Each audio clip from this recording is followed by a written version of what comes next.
To work in end-of-life and bereavement care is massive, and it's a real privilege. To walk alongside families who are going through end-of-life care with their relative, and then to go into bereavement and beyond with those families is huge. And the Swan Initiative really is the initiative used in the acute hospital setting and in some nursing homes for families, but it's been created as a model of end-of-life care, bereavement care for families because of their experience and through their feedback, because they've told me and my bereavement nurses and the hospital trust this is what they need. So it's about little things that matter to families and patients that turn into be the big things. So open visiting and permission to act, permission to break sets of rules that really don't exist. It's an enabling model, it's a communication model, it's an information model.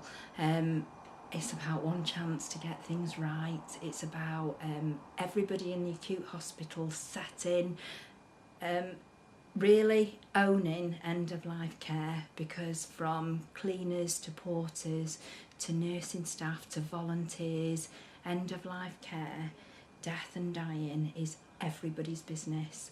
It's about giving families control in an uncontrolled situation, whether a death is expected or unexpected. We've got one chance. We can't go back and fix it if we get it wrong.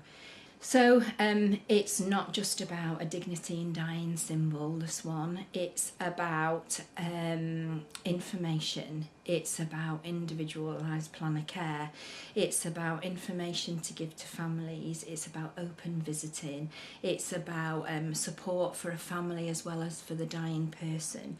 It's about information and facilities for families. It's about swan suites in accident and emergency departments, in theatres, so in areas where we know patients die in hospitals, to make sure that we've got rooms and facilities to break bad news to families, so that patients aren't dying on trolleys in accident and emergency departments. They're on a bed when we know that they're going to die.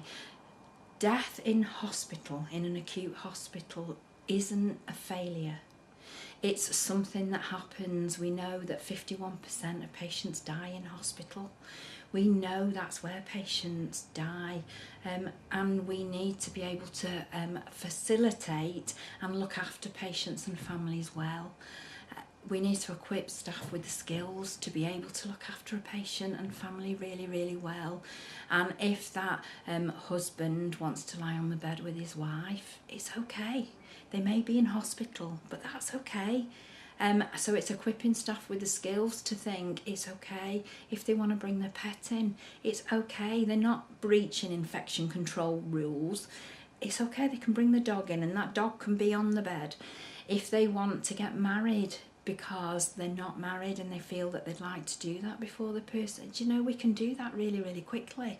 So it's making sure that the staff at ward level that are generalist healthcare professionals become the specialists, because dying in hospital is normal. It is what happens. Dying is part of life's circle, and that's what we do. We're all going to die. It's the one thing that we've all got in common, no matter what religion we are. So we've got to be equipped with the skills to cope with that. And if we have the right information and the right resources around, we'll do that well.